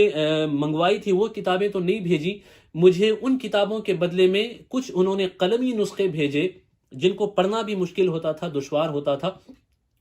تو وہ کتابیں مجھے بھیجی۔ ان کتابوں کے ضمن میں یہ کتاب بھی تھی جس کو آپ الدولۃ المکیہ بالمادۃ الغیبیہ کے نام سے جانتے ہیں، جو اعلیٰ حضرت کی کتاب ہے۔ یہ قلمی نسخہ تھا، مجھے صحیح سے پڑھا نہیں جا رہا تھا، لیکن وہ کہتے ہیں کہ جب میں نے اس کتاب کو پڑھنا شروع کیا اور میں نے اس کا مطالعہ کرنا شروع کیا تو کہتے ہیں میرے دل کی دنیا بدلنے لگی، اور میرا دل برجستہ یہ گواہی دینے لگا کہ اس کتاب کا لکھنے والا اپنے وقت کا عشق رسول کا امام ہے، کیونکہ عشق رسول کی جھلکیاں جو اس کتاب میں ہمیں دیکھنے کو ملتی ہیں یہ ہمیں کہیں اور دیکھنے کو نہیں ملتی ہیں۔ اور خود کہتے ہیں کہ ہمیشہ سے میرے ذہن میں یہ شبہات ہوا کرتے تھے، میرے دل میں کسک بھی ہوا کرتی تھی، ایک رنج ہوا کرتا تھا کہ اہل سنت پر یہ وہابی اور باطل فرقوں کے لوگ صوفیاء کرام پہ بڑے شدید حملے کرتے ہیں، اور صوفیاء کرام مطلب جدید جو صوفیاء ہے، میں ان کی بات کر رہا ہوں موجودہ دور میں، چونکہ ایک باضابطہ ایک وار چھیڑا گیا ہے جس کو ہم الغزو الفکری کہتے ہیں، ایک فکری جنگ چھیڑی گئی ہے جس میں باضابطہ کروڑوں ڈالر انویسٹ کر کے ایسے لوگوں کو ہائر کیا گیا جو اہل سنت کے عقائد کے خلاف کتابیں لکھے، اور ایسے اکیڈمینز کو چنا گیا، انہیں تنخواہیں دے کر کے اس پہ بٹھایا گیا سعودی گورنمنٹ کی طرف سے، جو باضابطہ طور پہ اہل سنت پہ اور معمولات اہل سنت پہ، صوفیاء کرام پہ کتابیں لکھتے رہے، اور ایسی درجنوں کتابیں شائع ہوئی، اور ہمیشہ اہل سنت پہ وہ طعن و تشنیع کرتے رہے۔ تو یہ شیخ عبد القادر نصار کہتے ہیں جب میں نے یہ اسلوب ان وہابیوں کا دیکھا، نجدیوں کا دیکھا، تو میرے دل میں ہمیشہ سے ایک کسک ہوتی تھی کہ یہ تو اہل سنت کے رد میں اتنی ساری کتابیں لکھ رہے ہیں، اور ہمارے یہاں سے اس کا جیسا رد ہونا چاہیے ویسا رد خاطر خواہ ہوتا ہوا ہمیں نظر نہیں آ رہا ہے، اور اسلوب بھی کچھ ایسا نہیں ہے کہ جیسا شدید رد اس طرف سے آ رہا ہے اس کا توڑ ہو، اس کا جواب ہو، بلکہ یہاں سے ایک دفاعی اسلوب اختیار کیا جا رہا ہے۔ تو میرے ذہن میں ہمیشہ سے یہ خیال ہوا کرتا تھا کہ جب اہل سنت حق پر ہیں، صوفیاء کرام حق پر ہیں، تو ہم یہ دفاعی اسلوب کیوں اختیار کریں؟ ہمیں حق کو ثابت کرنے کے لیے ایسا اسلوب اختیار کرنا چاہیے جو باطل کو اس کی حقیقت دکھائے اور باطل کا پردہ ہٹائے، اور باطل کی جو گمراہیاں ہیں اور باطل کا جو گندا چہرہ ہے وہ دنیا کے سامنے لائے۔ ہمیں ایسا اسلوب اختیار کرنا چاہیے۔ یہ سوال مجھے ہمیشہ پریشان کرتا تھا، لیکن اس سوال کا جواب مجھے کہیں اور نہیں ملا۔ اس سوال کا جواب مجھے اعلیٰ حضرت امام اہل سنت فاضل بریلوی احمد رضا خان کی کتاب الدولۃ المکیہ بالمادۃ الغیبیہ میں ملا، جہاں اعلیٰ حضرت نے نبی کریم صلی اللہ علیہ وسلم کے علم غیب کے منکرین پر ایسا شدید رد فرمایا اور ایسا شدید علمی بلیغ رد فرمایا جسے پڑھنے کے بعد طبیعت باغ ہو جاتی ہے، نبی کریم سے محبت کے جذبات میں اضافہ ہونے لگتا ہے، دل محبت مصطفیٰ کی آماجگاہ بنتا ہے، اور حضور کریم صلی اللہ علیہ وسلم کے محبت کے جذبات کو تقویت پہنچتی ہے۔ تو میں نے یہ ٹھان لیا، میں نے یہ عزم کر لیا کہ اللہ جب مجھے استطاعت عطا کرے گا، اللہ جب مجھے اتنی طاقت و قوت دے گا کہ میں کتابیں شائع کرنے پہ قادر ہوں، تو جو سب سے پہلے میں کتاب شائع کروں گا وہ کتاب کوئی اور نہیں ہوگی، یہی الدولۃ المکیہ بالمادۃ الغیبیہ ہوگی۔ اس کتاب کو محمد عبدالقادر نصار نے، ڈاکٹر عبدالقادر نصار نے اپنی تحقیق و مقدمے کے ساتھ اپنے مکتبے سے اپنے خرچ پر شائع کیا۔ تو میں کہنا چاہتا ہوں کہ ذرا سوچو تو صحیح، وہ شخص جو اعلیٰ حضرت کو جانتا نہیں ہے، وہ شخص جس کا اعلیٰ حضرت سے کوئی تعارف نہیں ہے، جو جانتا ہی نہیں ہے، اس کے دل میں یہ جذبات کیسے پیدا ہوئے؟ میں کہتا ہوں اس کے دل میں یہ جذبات اسی لیے پیدا ہوئے کہ اعلیٰ حضرت نے اپنی زندگی اپنے لیے نہیں، اپنی زندگی نبی کے لیے جی۔ اعلیٰ حضرت نے اپنی زندگی اپنے لیے نہیں، اپنی زندگی اپنے پروردگار کے لیے جی، دین کے لیے جی، سنیت کے لیے جی، اسلام کے لیے جی، اور اسلام کے لیے جو انہوں نے قربانیاں دی، تو تب ہمیں اس سے یہ درس ملتا ہے، اور ان واقعات سے ہمیں اس بات کا پتہ چلتا ہے کہ اگر کوئی اپنی زندگی نبی کے نام پہ قربان کر دے تو اسے اپنے نام کے شہرے کے لیے پوسٹر چھپوانے کی ضرورت نہیں پڑتی ہے، کتابیں اپنے طرف سے لکھوا کر کے اپنا نام و شہرہ کرنے کی ضرورت نہیں پڑتی ہے، بلکہ 100 سال بھی گزر جائیں تو عاشقان مصطفیٰ ان کی عظمت و گواہی دینے کے لیے اور ان کی عظمت کے ڈنکے بجانے کے لیے کبھی مصر تو کبھی شام، کبھی عرب، کبھی عجم سے کھڑے ہوتے ہیں، اور یہ گواہی دیتے ہیں کہ جو نبی کے نام پہ اپنی جان قربان کرتا ہے اللہ اسے حیات جاویدانی عطا فرماتا ہے۔ یہی وجہ ہے کہ وہ کتاب جو 100 سال پہلے لکھی گئی، وہ 100 سال کے بعد عالم عرب سے شائع ہو کر کے آج بھی علماء سے داد تحسین اصول کر رہی ہے، اور علماء اسے پڑھنے کے بعد کہتے ہیں کہ ہم پر یہ کتاب پڑھنے کے بعد علوم و حکمت کے معارف ایسے کھل رہے ہیں جیسے کہ جسے آج سے پہلے ہم نہیں جانتے تھے۔ یہ نبی کی عطا ہے، یہ اللہ کی عطا ہے، یہ اللہ کی جانب سے اعلیٰ حضرت پر، مصطفیٰ کریم صلی اللہ علیہ وسلم کی جانب سے اعلیٰ حضرت پر فیوز و برکات اور عطا و رحمت کی برسات ہے جو برس رہی ہے، جس کی بنا پہ آج بھی اعلیٰ حضرت کا ڈنکا عرب و عجم میں بجتا ہوا نظر آ رہا ہے۔ ایک واقعہ ہوا، اور ایک دوسری بات کی طرف آئیں، وقت بڑی تیزی کے ساتھ آگے بڑھ رہا ہے، میں بس اپنی بات کو سمیٹ رہا ہوں۔ 2 چیزیں میں یہاں ذکر کرنا چاہتا ہوں، اور ایک کتاب ہے اعلیٰ حضرت رضی اللہ تعالیٰ عنہ کی جو رسالہ ہے کفل الفقیہ الفاہم۔ یہ رسالہ بھی اعلیٰ حضرت نے مکۃ المکرمہ ہی میں لکھا۔ مکۃ المکرمہ میں اعلیٰ حضرت رضی اللہ تعالیٰ عنہ نے سیٹرڈے کے دن، سنیچر کے دن رسالے کو لکھنا شروع کیا، اور اتوار کے دن آپ کو بخار آ گیا تو پھر آپ نہ لکھ سکے، پھر دوشنبے کے دن یعنی منڈے، پیر کے دن آپ نے اس کو مکمل کیا۔ تو اسی عرصے میں آپ نے یہ رسالہ کیا۔ دراصل 12 سوالات تھے جو اعلیٰ حضرت کی بارگاہ میں پیش کیے گئے تھے، اور یہ وہ سوالات ہیں جو اعلیٰ حضرت سے پہلے اعلیٰ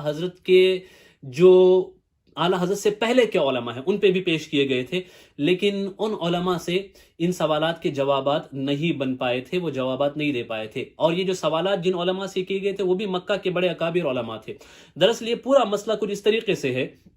کہ جو کرنسی کے نوٹ ہوتے ہیں، پیپر کرنسی، کیا یہ کرنسی، اس کا لین دین کرنا جائز ہے کہ ناجائز ہے؟ اس پہ ایک مسئلہ اٹھا، تو اس مسئلے پہ جو دیوبند مکتب فکر کے علماء ہیں اس وقت انہوں نے ایسے فتوے جاری کیے کہ ایسا کرنا ناجائز ہے۔ تو اب پوری دنیا جو کرنسی نوٹ کو کرنسی کے ذریعے سے استعمال کرتی تھی، اور عام مسلمان جو کرنسی نوٹ کو کے ذریعے سے تجارت یا خرید و فروخت کرتے تھے، وہ پریشانی کا شکار ہو گئے۔ ایک بہت بڑی مصیبت آ گئی کہ بھئی اگر یہی ناجائز ہے تو پھر کیسے کاروبار کس طریقے سے ہو پائے گا؟ امت کو مشکل میں ڈالا گیا، تو اس مشکل سے نکالنے کے لیے اللہ نے اعلیٰ حضرت کا انتخاب فرمایا، امام اہل سنت کا انتخاب فرمایا، اور آپ نے اس رسالے کے اندر یہ ثابت کیا کہ کرنسی نوٹ جو ہے ان کا استعمال یہ ناجائز نہیں ہے، بلکہ شریعت کے روح سے فقہ حنفی کی جزیات کی روشنی میں آپ نے قرآن و حدیث کی روشنی میں سے ثابت کیا کہ اس کا استعمال جائز ہے۔ دراصل ہوا ایسے کہ جو سوالات کیے گئے تو یہی سوالات اعلیٰ حضرت کے استاذ الاساتذہ ہوتے ہیں، شیخ جمال عمر، یہ اعلیٰ حضرت کے فقہ میں اور حدیث میں اسناد فقہ میں استاذ الاساتذہ ہوتے ہیں، ان کے پاس سوال کیا گیا تھا، ان سے سوال پوچھا گیا تھا انہی کرنسی نوٹس کے حوالے سے، تو آپ کے پاس اس کے حوالے سے اس وقت جواب نہیں تھا، تو آپ نے اس وقت ایک جملہ کہا تھا کہ علم جو ہے، العلم امانۃ فی اعناق العلماء، علم علماء کی گردنوں میں امانتیں ہیں، ہو سکتا ہے کہ کوئی عالم آئے، کوئی اللہ کا عالم ربانی ہے اور آ کر کے اس کا جواب دے۔ شیخ جمال عمر یہ اعلیٰ حضرت کے استاذ الاساتذہ ہوتے ہیں، تو ان سے یہ سوال کیا گیا، وہ جواب نہیں دے سکے۔ تو یہ اپنے وقت کے حنفی مفتی اعظم حنفی ہوا کرتے تھے، چونکہ حرمین شریفین میں چاروں مصلح ہوا کرتے تھے، یہ وہابیوں کے آنے سے پہلے، نجدیوں کے آنے سے پہلے وہاں چاروں مصلح ہوا کرتے تھے، حنفی، شافعی، مالکی، حنبلی۔ تو جو احناف تھے ان کے مفتی اعظم یہ ہوا کرتے تھے، یہ سابق تھے، اور جس دور میں اعلیٰ حضرت سوال ہوئے اس دور میں وہاں کے جو مفتی اعظم تھے حنفی، وہ تھے شیخ عبداللہ بن صدیق حنفی رحمۃ اللہ تعالی علیہ۔ یہ سرکاری طور پہ وہاں کے مفتی اعظم تھے حنفیوں کے، جو خلافت عثمانیہ کی طرف سے مامور تھے۔ اعلیٰ حضرت رضی اللہ تعالیٰ عنہ نے یہ رسالہ لکھا، اور رسالہ لکھنے کے بعد علماء کے سامنے پیش کیا، تو علماء کی طرف سے داد تحسین بلند ہوئی، بہت سارے علماء نے اعلیٰ حضرت کے فضل و کمال کو تسلیم کیا، اعلیٰ حضرت کے اس فقہی بصیرت کو تسلیم کیا۔ تبھی تو علماء ان کے حوالے سے کہتے ہیں کہ اگر امام اعظم اس وقت بحیات ہوتے تو امام اعظم آپ کو اپنے شاگردوں میں شامل کر لیتے، اپنے مصاحبین میں شامل کر لیتے۔ یہ گواہی اپنے وقت کے اکابر علماء نے دی، بہت سارے اکابر علماء نے اسے سراہا۔ لیکن اس وقت کے جو سرکاری مفتی اعظم ہوا کرتے تھے، سرکاری طور پہ جو مفتی اعظم حنفی ہوا کرتے تھے، عبداللہ بن صدیق رحمۃ اللہ تعالی، شیخ عبداللہ بن صدیق، یہ اعلیٰ حضرت سے ان کی ملاقات نہیں ہو سکی۔ باقی سارے علماء نے اعلیٰ حضرت کے پاس حاضری دی، آپ سے ملاقات کی، مبارکبادیں دی، اور آپ کے فضل و کمال کو تسلیم کیا، آپ سے اجازتیں حاصل کی، لیکن یہ چونکہ اپنی مصروفیت کی بنا پہ سرکاری پوسٹ پہ تھے، نہیں آ سکے۔ لیکن اتفاق ایسا ہوا کہ اعلیٰ حضرت کا یہ رسالہ مکۃ المکرمہ کی لائبریری میں پہنچا ہوا تھا، مکۃ المکرمہ کی لائبریری میں پہنچا، تو یہ جو سرکاری مفتی سرکار کی طرف سے، حکومت کی طرف سے مقرر اس وقت کے عظیم عالم مفتی اعظم ہوا کرتے تھے مکۃ المکرمہ کے، عبداللہ بن صدیق، یہ بھی اس کتب خانے کتاب میں موجود تھے، لائبریری میں موجود تھے، وہ بھی کتابیں دیکھ رہے تھے، اعلیٰ حضرت بھی وہاں موجود تھے۔ تو درمیان میں یہ ہوا کہ ان کی نظر اعلیٰ حضرت کے اس رسالے پہ پڑی، جو اعلیٰ حضرت نے کرنسی نوٹ کے حوالے سے لکھا تھا، کفل الفقیہ الفاہم، اس رسالے پہ ان کی نظر پڑی، تو انہوں نے اسے اٹھایا اور اٹھا کر کے پڑھنے لگے، اس رسالے کو اٹھا کر کے پڑھنے لگے۔ وہ جب رسالے کو پڑھنے لگے تو پڑھتے پڑھتے ان کے چہرے کے جو تاثرات تھے وہ بدلتے جاتے تھے۔ اللہ اکبر! جب وہ رسالے کو انہوں نے پڑھا تو اس کے بعد وہ کہتے ہیں، شیخ جمال عمر، اس تحقیق کے آگے آپ کے کیا جواب ہیں؟ گویا کہ وہ یہ کہہ رہے ہیں کہ شیخ جمال عمر جن سے یہ سوالات کیے گئے تھے، انہوں نے کہا تھا کہ علم علماء کی گردنوں میں اللہ کی امانت ہے، کوئی عالم ربانی آئے گا اور اس کا جواب دے گا۔ تو گویا کہ وہ موجودہ مفتی اعظم، سابق مفتی اعظم کے حوالے سے یہ کہہ رہے ہیں کہ انہوں نے جو جملہ کہا تھا اس جملے کی تصدیق ہوتی ہے کہ اس عالم نے، جو بھی اس رسالے کے مؤلف ہیں، ان کی پہلے ملاقات نہیں تھی اعلیٰ حضرت سے، یا اعلیٰ حضرت سے ان کی ملاقات پہلے نہیں ہوئی تھی، ان سے نہ کوئی تعارف تھا۔ کہتے ہیں کہ ایسا لگتا ہے کہ وہ جو آپ نے ذکر کیا تھا کہ علم علماء کی گردنوں میں اللہ کی امانت ہے، تو اسی امانت کا حق اس رسالے کے مصنف نے، مؤلف نے ادا کیا ہے، اور ایسی تحقیق پیش کی ہے جو تحقیق پڑھنے کے بعد دل باغ باغ ہو جاتا ہے۔ وہاں اس مفتی اعظم کے کچھ مصاحبین میں موجود تھے، انہوں نے کہا کہ اس رسالے کے جو مؤلف ہیں وہ اس وقت یہاں پہ موجود ہیں، اسی مکتبے میں موجود ہے، تو پھر ان دونوں کی وہاں پہ ملاقات ہوئی۔ اعلیٰ حضرت فرماتے ہیں جب ملاقات ہوئی تو کئی گھنٹوں تک ان سے علمی گفتگو رہی، اور انہوں نے بھی بڑے حوصلہ افزا جملے کہے اور بہت ہی تعریفی توصی جملے کہے، اور اعلیٰ حضرت رضی اللہ تعالیٰ کے فضل و کمال کو تسلیم کیا۔ یہ اعلیٰ حضرت کی شان ہے۔ میرے عزیزوں، میرے بھائیوں، علماء عرب کی بارگاہ میں علماء عرب درجنوں علماء ہیں جن کے ناموں کو یہ فقیر جانتا ہے، جنہوں نے اعلیٰ حضرت پہ جو تقریضات لکھی، آپ کی شخصیت کے حوالے سے جملے کہ جنہوں نے مجدد کہا، جنہوں نے یہ کہا کہ یہ اپنے وقت کا امام ہے، یہ اللہ کی عطا ہے، یہ اللہ تبارک و تعالیٰ کی نعمت ہے، یہ امام المحققین ہیں، ہم ان کے شاگرد ہیں، ہم زانو ادب ان کی بارگاہ میں طے کرتے ہیں۔ یہ جملے اپنے وقت کے اکابر علماء اولیاء جو حرمین شریفین کے ہیں وہ اعلیٰ حضرت کے حوالے سے کہتے ہیں۔ آخری بات کہہ کر کے میں اپنی گفتگو کو ختم کر رہا ہوں کہ اعلیٰ حضرت کی تحریرات، اعلیٰ حضرت کی محبت اور اعلیٰ حضرت کے کمالات اور اعلیٰ حضرت کی عشق مصطفیٰ میں ڈوب کے لکھی ہوئی تحریریں کس طریقے سے آج بھی وہابیت اور دیوبندیت اور جماعتیت کے دلدل سے نکال کر کے نوجوانوں کو سنیت کی نورانیت اور حقانیت سے واقف کرا رہی ہے۔ مصر کے ایک بڑے صوفی بزرگ ہوا کرتے ہیں، شیخ خالد ابن خالد، ان کے والد بھی بہت بڑے صوفی بزرگ ہوا کرتے تھے، اور یہ بھی بہت ایک صوفی عالم ہیں، صوفی شیخ ہیں جو مصر میں رہتے ہیں۔ ان کا خود کا ایک مکتبہ ہے، اور ان کے مکتبے سے یہ بہت ساری صوفیہ اکرام کی کتابیں شائع کراتے ہیں۔ دراصل یہ تھے تو صوفی، لیکن یہ جو تبلیغی جماعت کے کچھ لوگ ہیں، ان کے اندر طرح کی تبدیلیاں ہوتی ہیں، وہاں جاتے ہیں تو اپنے آپ کو صوفی بھی ظاہر کرتے ہیں، یہاں آتے ہیں تو کچھ الگ باتیں کہتے ہیں، تو جماعت میں ان کا بھی آنا ہوتا تھا، دہلی وغیرہ میں بھی ان کی آمد ہوئی۔ تو یہ پہلے آتے تھے، جماعت میں جاتے تھے، تبلیغ جماعت کے ساتھ آتے جاتے تھے۔ تو یہ کہتے ہیں کہ تبلیغ جماعت کے ساتھ جب میں آتا جاتا تھا تو میرے کچھ ملاحظات تھے ان حوالے سے، کچھ تحفظات تھے، مجھے کچھ شکوک و شبہات بھی تھے ان کے حوالے سے، کہ جب اولیاء اللہ کی باتیں آتی ہیں، استغاثہ، وسیلے و توسل کی باتیں آتی ہیں، تو یہ تبلیغ جماعت کے لوگ وہی زبان بولتے ہیں جو وہابیوں کی زبان ہے، اور جب دوسری طرف دیکھتے ہیں تو حنفیت کی بات آتی ہے تو کہتے ہیں کہ ہم حنفی بھی ہیں۔ تو مجھے شکوک و شبہات تھے یہ ساری چیزوں کے حوالے سے۔ تو یہ شیخ خالد ثابت کہتے ہیں کہ میرے درمیان شکوک و شبہات تھے، اس درمیان میں مجھے اعلیٰ حضرت کی کچھ کتابیں ملی، یہ اعلیٰ حضرت کی کتابوں کا انہوں نے مطالعہ کیا۔ تو پھر کہتے ہیں جب میں نے اعلیٰ حضرت کی کتابوں کا مطالعہ کیا تو مجھے ابو الحسن ندوی کے جو دوغلے رویے ہیں اس کا بھی پتہ چلا، اور ندویوں کے، دیوبندیوں کے اور جماعتی تبلیغیوں کا جو دوغلا پن ہے اس کا بھی مجھے پتا چلا کہ کس طریقے سے عرب میں آتے ہیں تو اپنے آپ کو سنی ظاہر کرتے ہیں، صوفی ظاہر کرتے ہیں، میلاد کو بھی کہتے ہیں کہ میلاد ٹھیک ہے، اولیاء کے مزارات پہ جانا اس کو بھی کہتے ہیں کہ یہاں اچھی بات ہے، استغاثہ و توسل کے بھی قائل ہیں، لیکن وہاں جب جاتے ہیں تو سنیوں کو مشرک بھی کہتے ہیں اور سنیوں کو اہل سنت کو بدعتی بھی کہتے ہیں، اس طرح کی باتیں بھی کرتے ہیں۔ تو اعلیٰ حضرت کی تحریریں جب میں نے پڑھنا شروع کی تو مجھے پتا چلا کہ کیا ان کا دوغرا رویہ ہے، کیا ان کی منافقت ہے۔ پھر کہتے ہیں کہ اعلیٰ حضرت کی تحریریں پڑھتے پڑھتے پڑھتے پڑھتے پڑھتے میرے دل میں بھی عشق مصطفیٰ کا اضافہ ہونے لگا، محبت رسول کا اضافہ ہونے لگا۔ میں نے پرسنلی ان سے ملاقات کی اور ان کے گھر پہ میری ان سے گفتگو ہوئی، اور اس گفتگو کے درمیان میں اپنا اتفاق تو تجربہ آپ کو بتانا چاہ رہا ہوں۔ میں اعلیٰ حضرت کے اشعار اردو زبان میں ان کے سامنے پڑھتا تھا،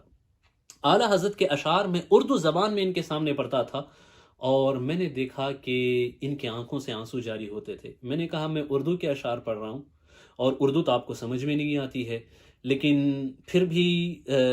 یہ جذبات اور یہ جذباتیت جو آپ کے اوپر ظاہر ہو رہی ہے اس کی وجہ کیا ہے؟ تو یہ شیخ خالد ثابت کہتے ہیں کہ بات آپ کی صحیح ہے کہ اردو مجھے سمجھ میں نہیں آتی ہے، لیکن آپ جو اشعار پڑھ رہے ہیں اس میں عشق کی ایک ایسی زبان ہے جسے سمجھنے کے لیے مجھے اردو کی ضرورت نہیں ہے، کیونکہ عشق بغیر زبان کے بھی ان جذبات کو سمجھ لیتا ہے۔ بس میرا عشق گواہی دے رہا ہے کہ یہ جو اشعار آپ اردو کے پڑھ رہے ہیں یہ اشعار یقیناً عاشق صادق کے اشعار ہیں، محبت رسول میں ڈوبے ہوئے اشعار ہیں، نبی کی محبت کی جھلکیاں مجھے اس میں محسوس ہوتی ہیں، اور یہ ان کے الفاظ سے جو انہوں نے میرے سامنے ادا کیے۔ انہی شیخ خالد ثابت نے اعلیٰ حضرت کے وصال کے 100 سال کے بعد ایک کتاب لکھی جس کا نام لکھا انصاف الامام فی انصاف امام اہل سنت والجماعہ، امام احمد رضا خان۔ اعلیٰ حضرت کی ذات پہ جو غلط اعتراضات ہوئے، اعلیٰ حضرت کی ذات کو عالم عرب میں جو بدنام کرنے کی کوشش وہابیوں، دیوبندیوں، نجدیوں کے ذریعے سے ہوئی، اس کے رد میں آپ نے کتاب لکھی، اسے نام دیا انصاف الامام۔ اس امام اہل سنت کے کوئی انصاف دلانے کے لیے ہم یہ کتاب لکھ رہے ہیں جو اہل سنت کا امام ہے۔ اعلیٰ حضرت کی سیرت پہ کتاب انہوں نے لکھی، اور اس کتاب کو آپ نے اپنے مکتبے سے مصر سے شائع کرایا۔ مجھے بتائیے 100 سال کے بعد بھی عرب و عجم کے علماء، خاص کر کے عرب کے علماء، مصر کے، بغداد کے، الجزائر کے، شام کے، علامہ یوسف بن اسماعیل النبہانی رحمۃ اللہ تعالی جیسے بزرگ اعلیٰ حضرت کے دورۃ المکیہ کو پڑھنے کے بعد آپ کے فضل و کمال کی گواہی دیتے ہوئے نظر آتے ہیں۔ بغداد معلیٰ کے عظیم علماء، الجزائر و تونس کے علماء، مصر کے علماء اور شام کے، سیریا کے علماء آپ کی عظمت کے قصیدے گاتے ہوئے نظر آتے ہیں، بلکہ الدولۃ المکیہ پہ قصائد لکھے ہیں بہت سارے عربی علماء نے، قصیدے لکھے ہیں عربی زبان کے اندر۔ وقت نہیں ہے ورنہ میں ان قصائد کو بھی یہاں پہ بیان کرتا، بس یہ کہنا چاہتا ہوں کہ اعلیٰ حضرت نبی کی محبت میں فنا ہوئے تو اس فنا فی الرسول کا کمال کچھ ایسے ظاہر ہوا کہ 100 سال گزرنے کے بعد بھی علماء عرب آپ کی ثنا میں، آپ کی محبت میں، آپ کی عظمت میں رطب اللسان نظر آتے ہیں، آپ کی عظمت و کمال کی گواہی دیتے ہوئے نظر آتے ہیں، اور آپ کی عظمت و کمال کی گواہی رہتی دنیا تک انشاءاللہ قائم رہے گی، کیونکہ جو نبی کا ہو جاتا ہے کائنات اس کی ہو جاتی ہے، جو نبی کے لیے مر مٹتا ہے پوری کائنات اس کے لیے